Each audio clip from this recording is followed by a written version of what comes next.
Still a ways to go until the election, but tonight President Biden and former President Trump were face to face for the first time since they debated each other 4 years earlier. Good evening. Thanks for joining us at 11. I'm Ken Rice. Local Republicans and Democrats got together in different parts of the area to watch tonight's encounter. KDKA's Ricky Sayer joins us now live outside the Steel Mill Saloon in Mount Washington with reaction to the big showdown tonight. Ricky. This is a night people on both sides of the political spectrum have looked forward to at both of these events that happened here in Pittsburgh.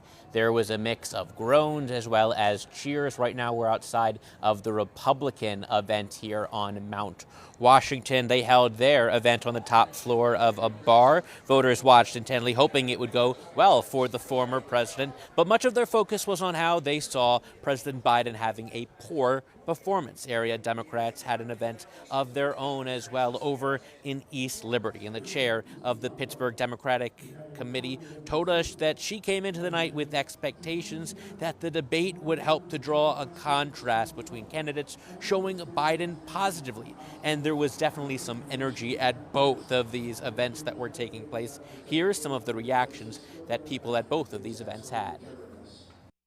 I think Trump is doing well by rebuttaling, coming back with facts that are solidified, that hold true. I think that Trump is lying. And it's what he does. A liar lies. And so as he continues to do that, it simply reinforces that he's not a person who should be president. I'm shocked. I'm shocked that this is what President Biden looks like after 10 days of rest. Imagine what he's like on a day-to-day type basis. I think this evidence, and I think the American people are seeing it this evening, is clear evidence that this man is not up to another 4 years. Is his age a concern? Sure.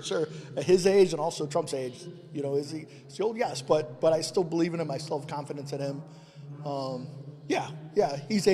He's still able to do the job.